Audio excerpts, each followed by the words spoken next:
પહેલા ભાજપમાં ભરતી મેળો છે અને બીજી તરફ દિલ્હીમાં આજે સાંજે ભાજપ પાર્લામેન્ટરી બોર્ડની બેઠક મળવાની છે। ગુજરાતના 11 ઉમેદવારોના નામ પર આજે મંથન થશે। સીએમ ભૂપેન્દ્ર પટેલ, સીઆર પાટીલ તેમજ સંગઠન મહામંત્રી રત્નકાર પણ દિલ્હી જવાના છે। ખાસ કરીને ગુજરાતમાં ભાજપે 15 બેઠકો પર ઉમેદવારોના નામની જાહેરાત કરી દીધી છે, જ્યારે હજુ પણ 11 બેઠકો માટે ઉમેદવારોના નામને લઈને આજે પાર્લામેન્ટરી બોર્ડની બેઠકમાં મંથન કરવામાં આવશે।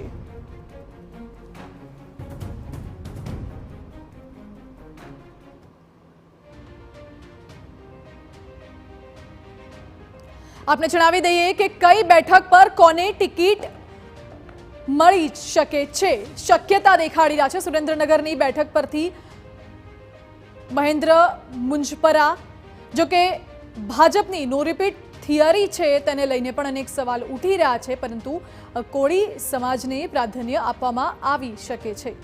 ભાવનગર બેઠકની વાત કરવામાં આવે તો ભારતીબેન શિયાળને ફરીથી મેદાનમાં ઉતારવામાં આવી શકે છે, પરંતુ આ શક્યતા પણ હજુ 50-50 વર્તાઈ રહી છે, કારણ કે અન્ય કોળી મહિલાને તક આપવી પણ જરૂરી છે। જ્યારે આમ આદમી પાર્ટી અને કોંગ્રેસ વચ્ચે ગઠબંધન થયું તો ભાવનગર બેઠકથી આમ આદમી પાર્ટી પોતાના કોળી સમાજના ઉમેદવાર ઉતાર્યા છે। જૂનાગઢની વાત કરવામાં આવે, રાજેશ ચુડાસમાનું નામ ચર્ચાઈ રહ્યું છે, હજુ પણ 50-50% છે, કારણ કે નિર્વિવાદિત ચહેરો છે, પરંતુ શક્યતા એવી પણ છે કે બદલાઈ શકે છે। નવા ચહેરાને તક મળવાની પણ સંભાવના જોવાઈ રહી છે। 11 ઉમેદવારોના નામની જ્યારે વાત થતી હોય ત્યારે અમરેલીની વાત કરીએ તો નારણભાઈ કાછડિયાનું નામ પણ ચર્ચાઈ રહ્યું છે, પરંતુ નો રિપીટ થિયરીને લઈને પણ ચર્ચાઓ છે। જો કે યુવા ચહેરાને પ્રાધાન્ય આપવામાં આવે તેવી સંભાવના જોવાઈ રહી છે, પરંતુ ભાજપનો આ વખતે ફોર્મ્યુલા એ છે કે રિપીટ નો રિપીટ એ જ ફેક્ટર કંઈ જ મહત્વનું નથી। મહત્વનું એ છે કે જીતનારા ઉમેદવારને ટિકિટ આપવામાં આવશે।